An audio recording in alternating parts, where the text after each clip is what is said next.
Hey everyone, what's going on?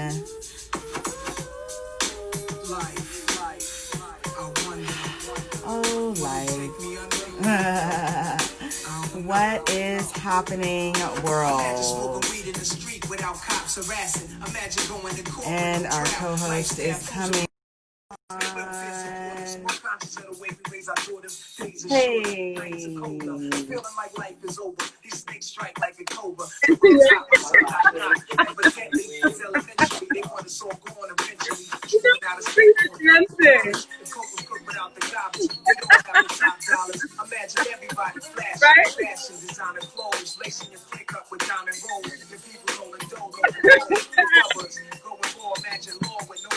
You make Mr. Kelly come in. I saw that. I saw the slide. Appreciate the slide. Hello, ladies. Oh my goodness, I'm totally dropping the ball today. What is happening, Miss Billings? What up, Miss Bangs? Listen, I'm just over here trying to be great. I don't know. Girl, well, Just you're doing all a fabulous job of it. So I'm trying to stay in good spirits. We've got quite the topic today, and everything that has happened this week, and everything that we've gone through individually and collectively, and catching up on all that stuff. But of course, it's going to be an interesting topic. Mm-hmm. So, is it ever? Yes, it is. Episode, what are we, 22? Is it 22? 22. Isn't that crazy? Where are you at, Netflix? Like, come on. I know. I hear the future knockings. It's happening. I hear it. Listen, 2021 is going to be the bomb year. Fire. That's going to be the year that everything just goes pew. 2021. You work now, and then later it all comes. The rewards come. So Netflix, we will be ready, right? If you want ladies to speak their mind, no holds bar, here you are. So, episode 22, we're switching a little bit because of what happened yesterday. As I have mango in my teeth, and I'm really trying to take it out and be cute. All good in your life. That's all right. It's healthy. Okay. And I just took out the East Indian mango in my teeth. I don't care. So we're switching a little bit, even though it's kind of related to the topic. Yeah. But for those in Canada, or even those maybe around the world who had heard about the case, we recently as recently as yesterday, got the verdict in the Dafonte Miller case. Yes. So this episode is called, having a seat versus having a voice at the table. Right. And I think what people sometimes we need to realize is there's emotions and there's facts, and that's what law is about. And there is certainly a difference between just because you see someone, a person of color in a position of power, doesn't mean that they're actually utilizing their voice in that position to make change for our community, right? Right. And I think I referenced that to the Dafonte Miller case because, of course, we have a Black police chief. Pause. That's all I'm going to say. Yeah, and again, the topic of the show is very much that. We can name many Black individuals in even recent history where we saw them being put into certain positions, and we were like, "Yay! That means there's going to be automatic change and automatic, diversity and or so we liberty for people that aren't, for people of color even, because I believe when Black people win, all other minority groups win. And the thing is that they're just really put there without, they're put there to show the world that, look, we're doing something. Right. Like it's almost they're doing it for show. Yeah. To show that they're helping. Look, we have a bunch of Black models in our campaign. That means that we're all for diversity and Black Lives POCs Matter, and we're anti-racist. But it's like, yeah, but you hire these models, you give them $500, and then they go home. They're not they're not the directors of anything. They're not leading teams. They're not sitting down with the CEO and giving full, true, real, opinions. Right. They're literally like a seat warmer. They're just sitting there and hearing all these different conversations. And for fear of losing their job or their place at the table, they just sit in silence and let everyone throw all these different things around, like the H&M campaign with the cute, adorable little black boy in a monkey shirt. So where do you? And we're definitely gonna. Where do you want to start? Fashion, or do you want to start with what happened yesterday? Yeah, we're gonna start with. Let's start with what happened yesterday. Okay. So, I'm gonna start with my experience because I know I had started. I think I started watching it before you ladies did. So, to give those who may be watching now or watching later what had happened. This verdict was due April the 9th. And because of COVID, clearly they couldn't have a live in-person verdict. So instead, all parties agreed that they would do this online, which is unprecedented. I think this is the first time ever this has happened. Now, the good thing about having it online was the fact that I think up to a point there was maybe 16,000 people viewing this verdict. Anyone that's ever read a newspaper was there, right? In such a capacity, absolutely.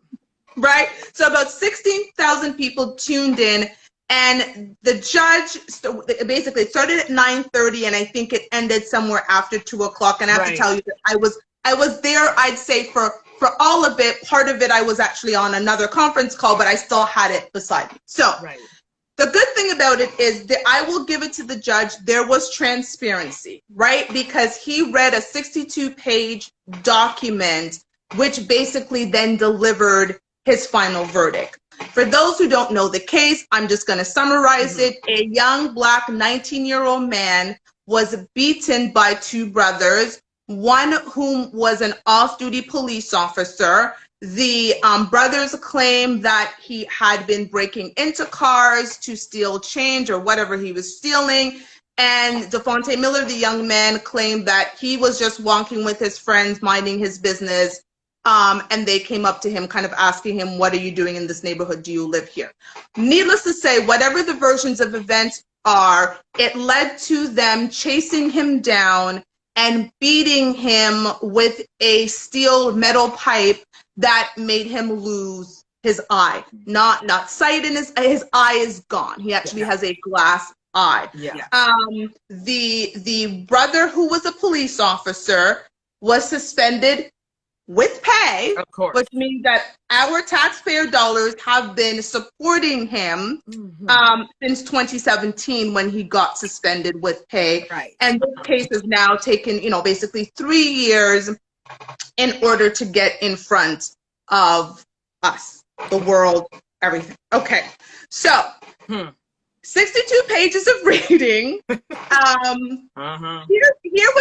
Here is my thing, and I've said this a couple of times since yesterday, and I think this is what we need to recognize. When you see a young black man who lost his eye, despite whether he was breaking into cars, as they claim, or he was walking, minding his business, as they claim, I have never known anything where breaking into a car and taking loose change means that you somehow get run down on the street, held in a chokehold, and beaten so bad that you lose an eye. I just don't see the two equating. Yeah, and I think that's the first point I think that, I like to look at and bring up, because, let's say he was literally trying to break into cars for spare change. Let's say that's what was happening. Arrest him.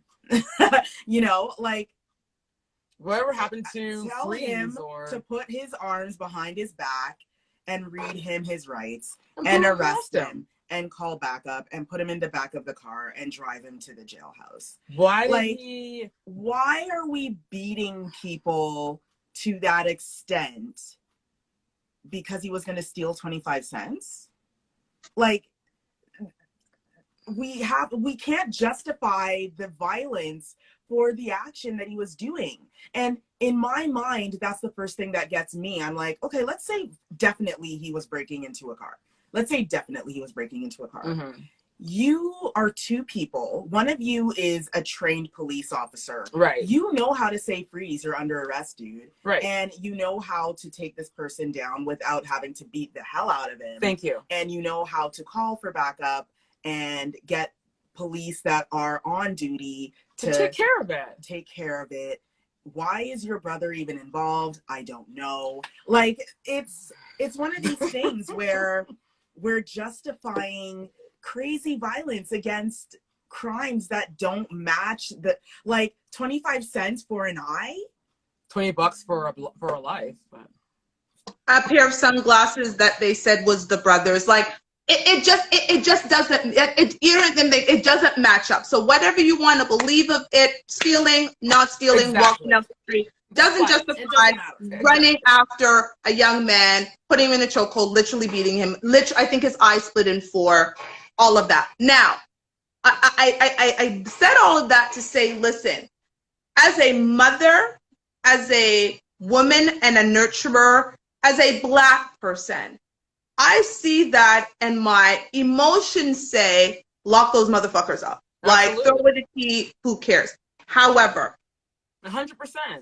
Law is not based on emotions. It is based on facts. Right. And the way our criminal justice system currently is that the onus is on the prosecution to prove beyond a reasonable doubt that the evidence that they presented is enough to convict the defendant.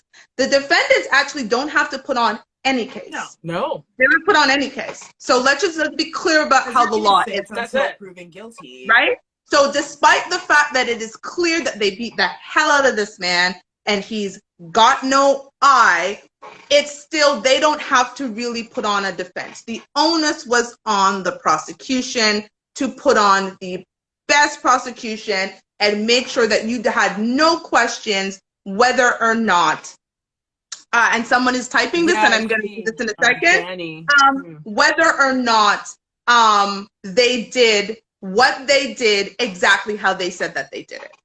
Right? Yeah. And you know, Danny's right. Yeah, Danny's right. This is the problem with the police, You're which is why people want reform. Yeah, because police are actually allowed to do whatever it takes for them to do their job. They're given a right to violence. They're given a right to pull their gun. We say it all the time. They have a license to kill. They have a license to kill. They can do whatever they want. Even though it only took them 20 weeks to get that license to kill. That's a perfect time for me to sip my water. Right? That's the perfect time for me to sip it takes longer to get your hairstyling license than to become an officer. It does to become an officer. But anyways, again, another show. However, you know, he is right. You know, Danny's right. Have these laws as well, where if someone starts to show some sort of aggression, and then again, how do we define aggression? How do you define aggression? That's again another story, another show. And yeah, they don't even have a gun license. All they have to have a license to kill anyway. When they pull a gun is write a silly report. And we've all seen how police reports look and how they read. You might as well not write one. It doesn't even matter. It doesn't make sense to even, you know, put thought into it. So unfortunately, and again, this is why people want to defund the police, people want reform. I don't blame any of that, because the police have too much power, and they actually, you know, they have rights to throw people off balconies, to go in and shoot people that are under a medical distress already in their house. They got a license for it. I'm kind of veering off here. This is not what the show. No, but you're right. It's the same, actually. Because that played a role in this case, right?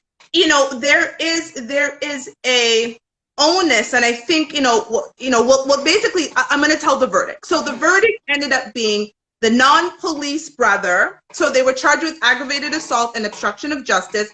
Their father was I don't remember what his position was, but he was a high commanding position in the special investigation unit that actually is responsible for oversight whenever a police officer is involved in the commission of a crime and something happens. So their father was a high person in that. Of course. The case didn't even get in front of the SIU, I think, for a couple of months, right? So there was cover up and there was, all of these things that we can talk about that happened. And we're going to get to the police chief, why I paused in the beginning, because, people say that he was complicit even as a person of color in covering up what happened to this young man and ruining his life. So we'll get to that now. So non-police brother, not guilty on all charges. Police brother, not guilty on obstruction of justice, but guilty on a lesser charge of assault. Now, aggravated assault, according to the lawyers for Devontae Miller, the young man who lost his eye, would have been 10 years. Right. For assault, it is maximum is 5 years. So already down to half, and if you count no record police officer, who knows what he'll actually get. He'll probably just get a slap on the wrist and continue on his merry way. Right, because we see that nepotism already played a huge part. And nepotism goes very well with, white privilege. So yeah. I mean, basically it's hard for me to say it, but the truth is that we kind of already knew this was going to happen. We did. We all sat there watching, knowing. First of all, they were taking way too long to come out with it. And I remember in our chat, I put to you guys, I said, this is taking way too long. They're going to walk. And all that was a slap on the wrist. Like 5 That's what it was. However, the judge had to do that because the world was actually watching. Right. It's very different when you fill a courthouse with 100 people. And it's very different when 16,000 plus people are watching and they then know where to go to get the 62-page report, which I have said to people, if you're outraged, I actually think you should go back and read the report, because I'm going to go back to the reason. Laws are about facts, not emotions. My emotions say lock their backsides up and hope they drop the soap, right? And let people deal with them in jail. But the facts of the case were you had credibility issues on both sides. Yeah. And when you are looking at facts only, taking your emotions out of it, which is what a judge is supposed to do, when you take everything presented in front of you and you have to now figure out which is the truth and which is not, all you have is the actual act. Somebody was beaten, and the result of the beating is this, because the moment they don't believe Devontae Miller, right, and the moment they don't believe the brothers, everything they say from that questionable moment becomes questionable. Exactly. Right? So I'm telling you a story and you're with me up until a certain point, right, and then I say something that's so outlandish, you're like, Sheba, you're lying. Right. And then what do? You question the things I said before and everything that I said after. Yeah. And I also have to say too, it doesn't help that the guys that were, with him were just like, oh yeah, we were looking for spare change. Like, there was a lot of things where it's like, it's an unfortunate situation where, first of all, the timing, I really wish that somehow, some way we could get in a time machine and go back and tell this young man, dude, do not be on this street at this time, because there are people out there looking for Black people to be doing something bad so they can get you, and, I also hate that this weekend is going to be filled yet again with parents, telling their young boys, having to explain to their young Black boys, their young multi-race boys that, oh, you have to be careful because this could happen to you. And it's very sad that this is how we're spending our weekends with our children, having to warn them that they could be beat to a pulp by even off-duty police officers or their friends or their brothers. Or anyone for that matter. Anyone who's hanging out with them. And they basically get slapped on the wrist for the price of an eye. Because they're white. And nepotism. And hella nepotism. Like every ism really is attached to this whole entire case. Right? So now I get to the reality of the situation is this is a systemic issue, right? And as angry, I have to tell you, I already walked into this and I actually expected them to be acquitted. So the fact that one brother even got convicted was, I was like, wow, like, that was shocking, shocking, right? Yeah, I wasn't expecting I was actually shocked. Now, the reason I feel that he got convicted was because he was a police officer and he should have known better. Right. And he should have acted differently, especially because his claim was that, well, we were doing this to arrest him. However, he did not announce he was a police officer until the 911 call. Right? And this had been happening for a period of time. So if I see no white man chasing me, I'm gone too. Like, you ain't gonna get me. I'm gonna do Usain Bolt out of this bitch because I don't know who you are. As a white female, to be honest, if I'm a white female, if I'm a black female, and even if I'm gonna be real, even if a black man is running towards me, I'm taking off. Because your instinct are like, oh my God, my run. instinct is someone is trying to hurt me. Run like hell. I'm out.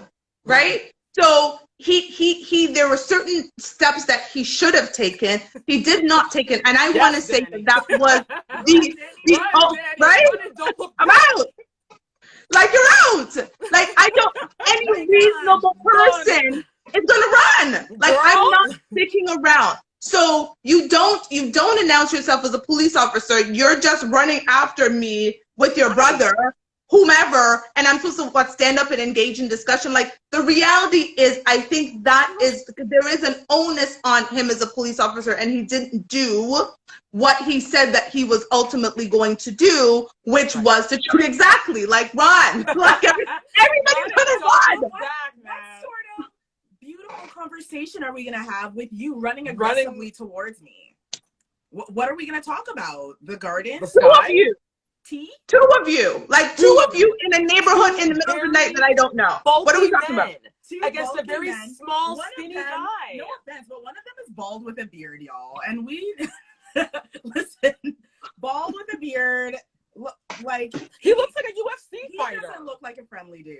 He and looks, if he was running towards me, scary. I would run too. Anyone would.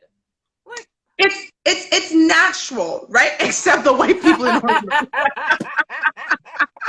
Yo, Jenny was one. Exactly, and someone with the pole in hand, right? Like, at the end of the day, you know, Devontae did what any rational person would have done. Girl, I'm gonna run. I'm scared of my life. I'm not standing. Now, what we have to recognize is this, as outrageous and as angry, and we're outraged, and people got on Facebook and they were and then, you know, the news and all of that said, I was like, I'm very calm. The reason I'm calm is, one, I was expecting an acquittal, and so a conviction of any sort is a win. But we need to be calm because this is where the fight begins. It's not where it ends. So what's the next step that you need to do? Because this is a systemic issue. And this is going to get into our actual topic about the difference between having a seat at the table and having a voice at the table. The reality is, a lot of people thought that, I personally did not, I'm going to be straight up, that having a black police chief was all of a sudden going to help anti-black racism in Canada. And that, oh my God, they made this whole big announcement about the new police chief. So once again, though, it's just like, it was just for face, just to show. Yeah, a show. And the thing is like, you know, when we look at this, you know, Chief Saunders, the problem is that having one black person in an entire organization is not all of a sudden going to make it Wakanda forever. Just like what Danny said, it's true. Like, having Barack Obama was going to change the race relations. And it clearly did not. It doesn't. And the reason why this doesn't happen is because, okay, fine, here's Barack Obama, here's Chief Saunders, but then you look, and who are the people behind they him have to pass their ideas through? Okay. All of the people they have to pass through their ideas through, what color are they? white men usually. White men. Yes, white old men. So there are no hipster men there that are gonna be like, we should listen. No, there's no hipster man we should there. consider, because we want to be inclusive. No. We don't have any young, hip, cool white people in politics right now listening to the president. So because of that, Barack's ideas, even if he did have ideas, they weren't gonna go nowhere, and we were never gonna hear about it. They went right under the table. We talk about it all the time. We talk about it all when Barack, the whole Sandy Hook shooting. Right. And they still wanted their guns. So he was like, wow, a bunch of kids under 6 all got shot, massacred. We need gun laws. And everyone said, no. You better go sit down. Sit your upside down and smile and nod and talk about your change. Girl. So if that's happening with Barack Obama, Saunders, he didn't stand a chance. Yeah, what was Saunders supposed to do? What was he going to do? What was he going to do amongst all of his old white men peers? Nothing. He was just literally hired for face. Look, everyone, we have a black man. Exactly. And this is where I question some of the people who make these decisions. Like, you clearly think as black people we're stupid. Right? Like, you clearly think that just seeing a face that looks like me somewhere means somehow that I think that change is coming. Now, let's talk about Barack, who I love, because his whole premise was change, right? Yes. And I think what I was happy about is I lived in my lifetime to see a black president of the United States. Great. That's where it stopped for me. Yeah. No part of me thought that he was going to be able to go in and make these radical changes, because I understand the system enough to know that there are too many people and layers that he has to go through before he can do anything. A president is a figurehead. Right. Okay?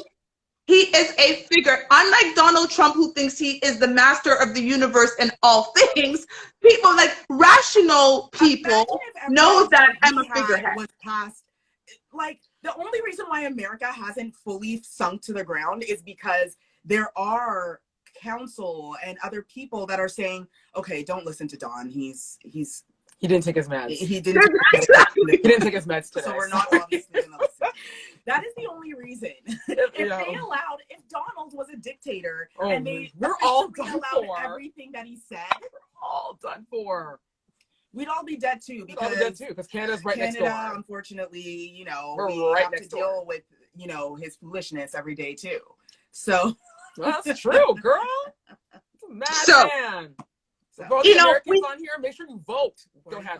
Please vote. Vote him out. Vote. Just cast a vote. Please, I beg you. Hallelujah. Cast a vote, right? Yes, Jesus. So here's the thing. And so this is why when we talk about, we need to recognize that this isn't about having a seat, okay? Having a seat at a table does not all of a sudden mean change is coming. Exactly. Change about to come. Now, they done got a black person. There's no change. Okay, and so we're going to go to, thank you. We've been through it. We've had our seats at the table, and when we decide to open our mouths, because we're like, wait a minute, no, we can't do this. All three of us. Let me tell my personal story. I have lost 2 jobs. Girl. At about $90,000 a year, because Toshiba doesn't know how to keep her mouth shut. Why? Because I was put into positions of power, and I put that words in brackets because I think it looked good to have me there. I was smart, and I'm not so bad to look it in the eyes. And I'm a black woman, right? So you put me in a position, you say that and I flip my hair. So yes, girl, flip it. Yes. You put me in a position of power, expecting me to go with the old boys club. Right. So in 2 positions, I was come in to make change. All of a sudden, I'm, you know what, let's go this way. And I'm like, no, this isn't the best way to go. And I'm going to give you my reasons why. Because if we go this way, X, Y, and Z, like I'm pointing out things. Right. That first job, within a week, my position was eliminated, right? First of its kind for me. I was doing things but all of a sudden there was no need for my position because I decided not to go with the old boys' way of doing things. They wanted it their way, and I refused because I was going to speak up because that way did not make sense, right? Had I kept my mouth shut and kept going, I would have not lost my job. Exactly. And I would not have had to sign an NDA, so I can't say anymore. Okay? Where does your dignity be then? How do you feel about yourself? I felt great. I felt, but that's the thing. I recognize that not everybody can hold their values over their position. Right. And for me, I'm a value-driven person. Single mother and, raising my child to do what needs to be done. But I also couldn't sit there knowing that I was going to be taking part in tokenism, which we talked about last week. I was simply a token to be there, and my voice wasn't need to be heard. If I feel that the company's going to go in a way that it just doesn't make sense, I'm going to speak up. And I felt like, listen, it sucked, but I actually felt a sense of relief because I'm like, you just showed your whole you-know-what. And again, signed my NDA and called it a day. Okay. Exactly. Yeah. And, so true. So true. Yeah, our stories are very identical to yours, Sheila. Yeah. And the one thing, and Trey brought up, sometimes you have to go in as the Trojan horse, to make the change, until you get to that space. The problem is that, like, for instance, myself, working in, corporate tech jobs for like close to 15 years, that even when I got to sit right in front of the CEO, like, you don't go higher than the founder and the CEO of a company. That's as close as you get. Yep. And you're sitting right in front of them and they are asking you, what should we do? And then they take their notes, they listen, and then you wait a year, then you wait 2 years. So you hear crickets. And then you bring it up and the director's like, yeah, we remember that. It's still being looked at. And then you're like, wow, 3 years have gone by. And the thing is, what's funny is that since going into entrepreneurship, I've been getting more opportunities for people asking me about, well, you're a Black woman in an industry where we don't see a lot of Black women. We don't see a lot of Black women in mindfulness. True. We want to hear what you have to say. Would you like to contribute this and that? Because you're coming from a place where a lot of us don't come from. So it would be nice to have your opinion. So in a way, it's like, okay, in the same way that other organizations see that in someone like me, why can't they see that in the people that they've already employed as people of color, Black people?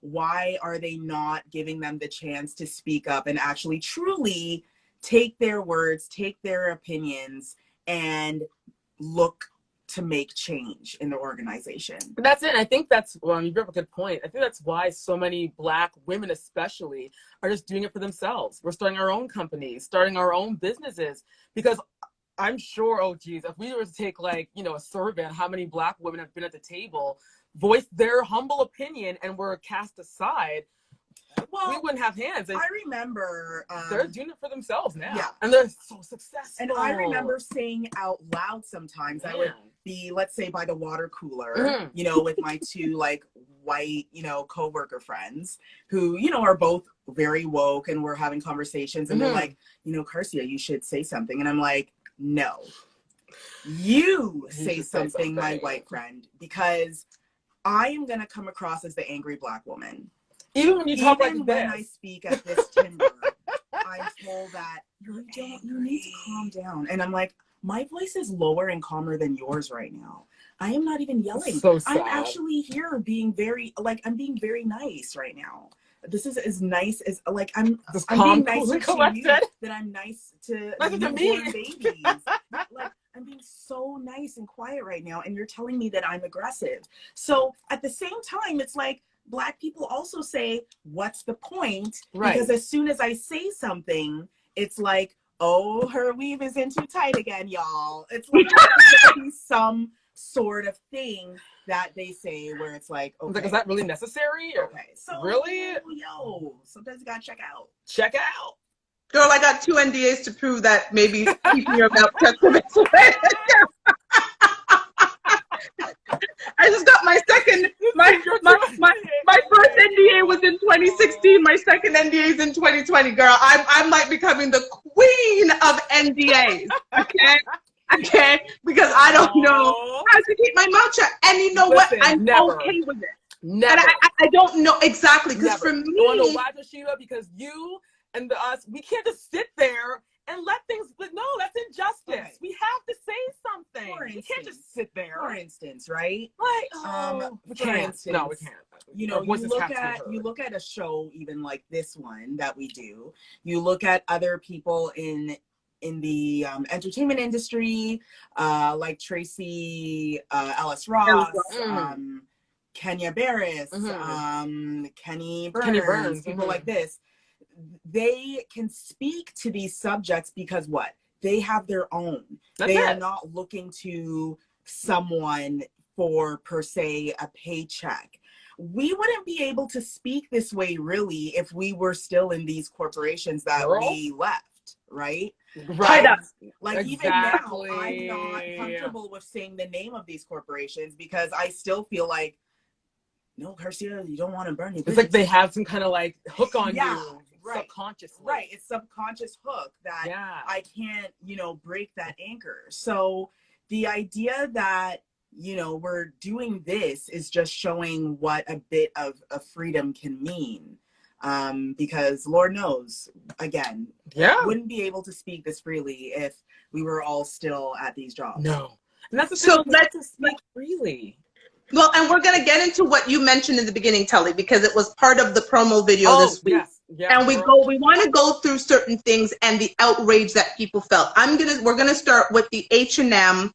And I wish I could pull it up and show it right now, but I can't because this is the way IG works. But it was in our promo video where there was a little young Black boy in a shirt. Nobody's the coolest monkey in the jungle, right?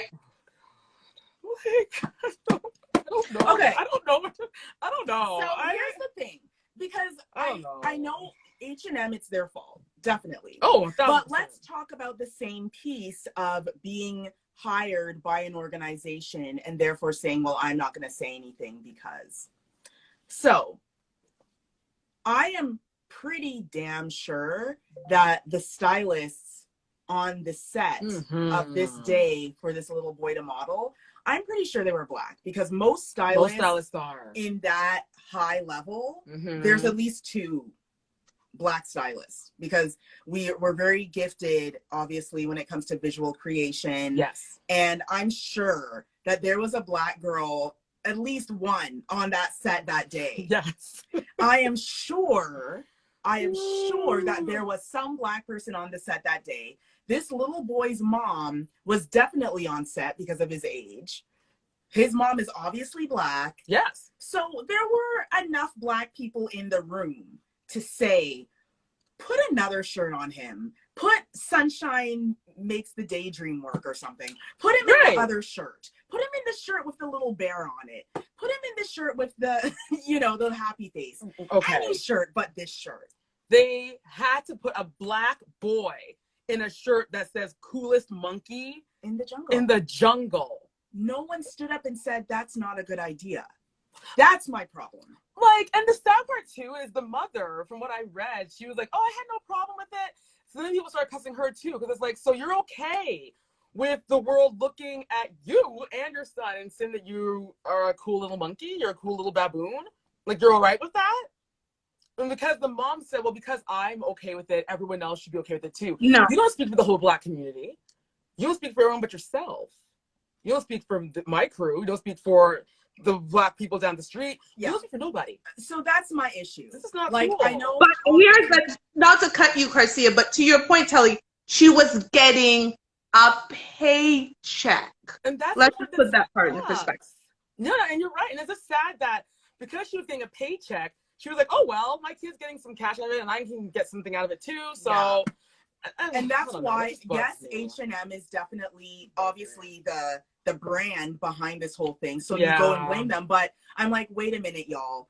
We've got to dig a bit deeper than that. Because if this mother decided, put another shirt on my kid, they would have done it.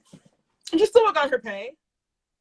She just stood there watching them put this like, if the stylist was there, the stylist could have worked it in and said, you know what, this color doesn't suit him. Let's put him in another color. Even that. See how easy that is to fix? Would have saved the day, wouldn't have to mention nothing about race. H&M wouldn't have to close down all its doors. H&M wouldn't have to go through all this foolishness. But you're right, Shiva, because but you're right, yeah. Like, we walked away from a job that was $90K a year, bonuses, gave me whatever I asked, like material-wise, laptops, technology, they would just give it. It was very easy to stay there and stay quiet. Right. Would have been very easy. But you said no. Because you didn't like the injustice that were happening. Like, come on, man. I know that, yes, you need money to live. But when does that become... Where's the borderline for you? Like, how much to the edge do you have to go before you say, okay, stop? No money can justify what's being done here. Like, stupid H&M, Dove. Remember the Dove commercial with the black... Yes, girl? I have that in our promo video. Let's talk about that. Let's talk about Gucci. Like, you're telling me there was nobody, like Procia said, on set or in the office when this was going through, like, production runs, when the idea came up, when all of this happened, before we all saw the picture of a white woman with a pretty much blackface on in a sweater. No, you cannot tell me there was not a person of color. And if there was no person of color, then people of color who are running out to go buy Gucci, you might want to stop. They need to stop. That's another thing, too, that I think we should also talk about is the idea of how we are, in a way, we're pushing this sort of stuff to happen to us in a sense where, okay, Gucci goes ahead and puts out a sweater that literally looks like blackface. It's like, so you decide that for your next Christmas present, you're going to buy 2 Gucci handbags. That makes me question your value in yourself. Oh, absolutely. Because this sweater, I remember when I first saw it before I even read a caption. And when I saw it, I was like, what the hell is going on? Like, I didn't even know the brand. I didn't know why the picture was on my Instagram. I immediately was like, was there a white woman in a blackface sweater? What's the racistness going on here? And the thing is, they could have made this stupid sweater any other color. Like, why they make it black with red big lips? Sweater like this, and why was no one saying, like, we should revisit this? Like you were saying, like, they had up to the minute before it went to publication. So they could have stopped it, right? They could have said, you know what, this doesn't look good, guys. We need to scrap this. And there's something wrong with it. No one would have known anything. And they would not be a part of this conversation. But you mean to tell me that they just, if there was a black person at the table, they clearly said shit, because they were just like, well, I'm getting paid, and I'm not the one wearing the shirt, so come on, man. And this is where, so, I'm going back to I'm going to go back to the Devontae Miller thing. Right. So the outrage that we're feeling, if we just pack up that outrage, go home and be like, well, there's nothing I can do about it. Well, that's why change doesn't happen. Take that outrage and use it as find an outlet for your rage. Yes. My outlet is, if my daughter was here, she'd tell you, I am the queen of a boycott. Okay. Yes. I do not buy H&M. Yes, I love you because came out. I have not bought H&M. Okay. I do not buy Starbucks. I've never bought Gucci, never will. I don't support people who, like, I'm sorry, you don't need to have any more money. I'm not going to buy from you, right? Like, absolutely. I don't buy from Pizza Hut because Pizza Hut, and they're big supporters of Donald Trump, right? If you want good pizza, please do not go to Pizza Hut, regardless of the whole thing. Pizza Hut is nasty. Garbage. Right? Like, I make it a point that I'm not going to spend my dollars with people who clearly do not give a shit about me. Exactly. So people want to be outraged, but then when Yorkdale opened, and if Gucci was open, I guarantee there were Black people in the line, or they were buying online. Listen, okay? This is the thing with our community. Like, we have literally taken Gucci and made it cool. Gucci.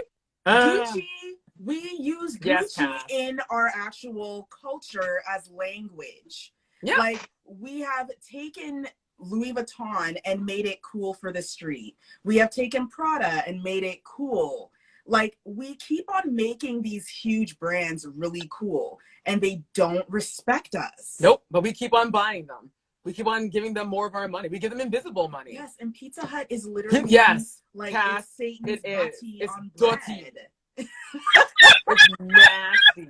It is. It is. It is. Right? But So people will know and go spend their money. So don't be outraged for a moment. Be outraged for forever and use an outlet. Don't tell me, oh my God, it was so terrible that H&M did that. But a month from now, you done forgot and you're coming out with $200 H&M stuff. We see your video on YouTube about H&M. Your haul. Look what I got, y'all. It's like, So if you can't be outraged, just don't be outraged at all. Just be like, oh, that sucks, but I'm still going to spend my money at H&M, or I'm still going to spend my money at Gucci. Right. We need to be the person that, like, when Dove made that horrible mistake years ago, people boycotted them like crazy. Yep. To the point where now you see the commercials? You have to count on your hand how many white people you see, because they're so into, oh my God, make sure that You're right. We're pushing towards, like, Black people and people of color and women that, don't fit the perfect body, and women with different, issues and skin disorders. And they're trying their hardest now to be so inclusive that I look at it and I'm like, Well, have you seen their latest commercial? You finally learned. Have you seen their latest commercial? What's their latest commercial? The latest commercial is pure for Black women. And it's called Dove, and then something else. Like, geared towards Black women. So Shea Moisture, Shea Butter, everything Shea. Black shampoo, everything is for, it's basically like a Black woman's line with Dove as the, I guess this is just their way of trying to make up for, unless with the whole Black Lives Matter movement, they're just trying to cash in. That's what I see. No, what they did was they did the research they should have done years ago, which shows that Black women spend more on beauty products than any other race of women. And had they done that years ago, they would have realized that that's the case. So at the end of the day, all these companies care about is their bottom line, their shareholders. So me and my little Black dollars that I have, I'm trying to circulate it as much in the Black community. You only need to show me your ass once for me to be like, I see you. That's it. And the issue is a lot, and you brought up a point there, Sheba, the shareholders, the board members of these companies. The problem is, I am sure if we were to get a snapshot of what all these boards look like, what all these, directors of the whatever look like, I'm sure that they're all old white men, even though they're beauty companies. Yep. They're all men. There are no, and they're all old. Right. And they're all white. Black or East Indian or there's no POC. Anywhere. POC. There are no indigenous people on these boards. No. So because of that, no offense, but what old white man is sitting there thinking about, I wonder how my friend Garcia would feel about this commercial. They don't know. They don't even see me. They don't see anyone that even looks like me. They don't have any friends that look like me. It's true. So what makes you think that spending your dollars, and again, I'm all about, like, if I'm going to be outraged, I'm going to be outraged, but I'm also going to find an outlet for my outrage. We've been outraged by what's happening. So collectively, we put together a letter that we sent to our Toronto mayor and to our Premier of Ontario. The Toronto mayor got back to us and we had an interesting conversation with his office this week, which we're hoping to continue. But that's where I'm channeling my outrage. I'm not going to just channel it and be upset for a moment. I'm going to say, I need to be in the rooms with the decision makers who at the end of the day, are going to hear my voice whether they want to or not, but I'm going to do it in a way that they want to listen, because they don't care about the loud, they don't care what you put on Facebook, they don't care about any of that. Until or unless it's affecting their brand, they do not matter. So you need to make sure that you're arming yourself with information to be able to go into rooms that have an actual sit-down conversation that's going to make a difference. But if all you do is be outraged for a moment and, oh my God, this is outrageous injustice, and then you go back into your cocoon and you keep doing the same thing, it's not going to work. They need to feel it. You need to feel. This is why America bun down everything. Okay, Canadians are too nice for that, like my girl Tamika likes to say. But listen, them bun down everything in the United States of America, and then their backside feels it. And that's the thing. I really do believe that, you know, flooding their inbox and saying, listen, I am a Black citizen that pays my taxes. I work.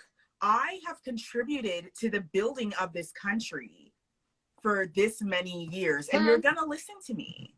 And here's what I gotta say. And if all of us decided to fill an inbox to the point where all of his important emails get pushed down because these people keep emailing me, they're messing with our hard drive right now, I don't have enough room, they're gonna start to listen. Because the truth is that the Black dollar matters. It's the most powerful just dollar. Like Black Lives Matter, the Black dollar matters. Yep. And if, for me, like, I don't need to be on here boasting, but you know, I like to buy things. Go ahead and flex. I like to buy, and I am one that will look at value, and I buy things that seem to be of good quality, good value. And if you cross me, it's not hard for me to say, you know what, no more money from me, because I know money is power, and I know that these companies, if they start losing money, then they will start to say, oh, you know why? It's because, you know, 25% of, you know, our Christmas earnings literally comes from this sector of Black people alone online, and they don't like us right now because we did this, we did that. How are we going to remedy this? We need to stop giving these people money we're supporting that them. Don't care about us. It's like you continuously go to like a person that's raped you and you keep on dating them. It's the same thing. It's like, so this person raped you, but you're still dating them, so there's going to be no change. Here's the thing, and we've got a couple of minutes, and thank you, Danny. You're so right. Like, yes, Danny was right. Seasonal anger will not change anything. And this is exactly what I'm saying. Being angry for the moment and outrage and, oh, I'm going to go on Facebook, I'm going to tweet about it. But then again, in a month, you done forgot and you're on with your regular life. That's not going to change anything. I'm going to say something because I know we have 6 minutes. Here's the thing. I'm going to talk about so for those who are not from Toronto, we had a shooting of a young rapper about a month ago. It was a very brazen downtown middle of the day shooting in one of the most popular areas.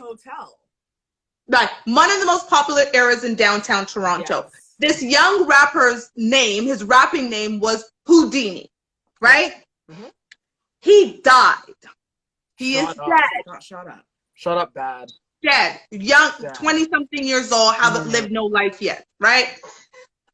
Here comes a couple of days later in a Toronto newspaper called the Toronto Sun, a headline with his picture with the following title: "Who made Houdini disappear?" ? Yeah, who made Houdini vanish? Yes. Who the hell writes that? Now, the reason I'm going to share this, I'm going to cut you guys. The reason I want to make this point and make it in about a minute or less is that again, let's talk about people, how many people it had to pass through, right? It had to pass through a number of people, including the editor of the magazine. Exactly. The editor of the magazine is, I'm gonna use this term loosely, is a person of color. Why is she a person of color? Because she's South Asian. Right? She is of South Asian heritage, which means for people, she's, you know, Indian, Pakistani, wherever that may be, but she's South Asian heritage. The reason I'm bringing this up is, let's be clear. Not all people of color Girl, go ahead. are in the same category. Okay. Don't think because they're a person of color that they're going to care about Black issues. Exactly. Because for a woman of color to see a issue that a mother of this young man is going to read the next morning or be sent it or it's going to tweet out or it's going to show up on the news, for her to let that go by her, the insensitivity of that, as a Black woman, as a mother, as just a human being, there is no way I'm going to approve a front page with a son, a uncle, a brother who has just died on the street. My God. To approve a title that said, "Who made Houdini vanish?" Yeah. Okay? That's disgusting. So, as Black people, stop thinking that other people of color are necessarily going to take up your fight. Yes, there are people who will, and those are called allies, and we're happy for them. But stop deferring and thinking, well, this person is a person of color, so they probably will. Their experience is not your experience. No. And this is why I always say, and we can rewind the videos back. Whenever I say POC, I say, you know, as POCs, as Black people, we are in our own category. We're alone. We are in our own category. We're alone. As well as, you know, like, The Sun, don't buy it, y'all. It's a trash newspaper. It's been trash from day one. I know of people that have been treated very badly by The Sun. I'm actually not shocked because it's a trash garbage. Garbage. However, like, we have to be clear that when you're taking up a fight, be prepared to take up the fight. Don't expect that you're going to put the fight on other people. And I'm just conscious of the time. But like, again, diversity is a tick on a box somewhere that says I'm diverse. That's seeing a person of color, a Black person, whatever, in positions of power doesn't mean anything unless they have the power to make change. And that's what you need to look in. Does someone have the power to make the change, or are they just there as a person of color or a Black man or a Black woman? That's what you need to think about. So quickly, next week's topic will be another interesting one. Telly came up with this amazing name for next week, which is basically the media is the new massa. And we'll explain to you why that is next week. So our takeaways for the show, ladies, before IG doesn't want us to be great anymore. My takeaway is easy. My takeaway is always look at your values. Remember to love yourself. If we all start loving ourselves, they will have to start respecting us. And that's all I have to say. My takeaway is to say something. I mean, yes, I know we all need money, we need this and that, but how far can you go? So stand for something, you're going to fall for anything. And you should stand for what's right. That's my takeaway. Agreed. And I'm actually just going to steal what Danny had wrote about the idea of seasonal anger. It's not enough to be seasonally angry. It's not enough to be outraged in a moment and then continue your day-to-day life as if nothing had happened. If you are outraged, find an outlet and make sure that it's an outlet that you can actually make change. We can all make a change. Every single one of us have the ability to make a change. And like Carcia said, if you are flooding the inbox of our political leaders, of the newspapers, of the shareholders, of all of those people, eventually they will listen. Knock hard enough, and guess what? If the knocking isn't working, bang that motherfucker down. That's it. That's my takeaway. That's it. And exactly so. For all of those that are listening that aren't following us on Instagram, where have you been? Girl Talk, what are you waiting for? You should be following us. So, hey. Tell me, guys, Netflix deal is coming. Netflix is coming. I can feel it. Listen, if you have a link in Netflix, let them know 3 amazing, beautifully Black women are waiting for their call, because we are killing it right now in quarantine Netflix, style. Amazon Prime, iTunes, Disney Plus. What? They're all going to be knocking on our door. Yeah.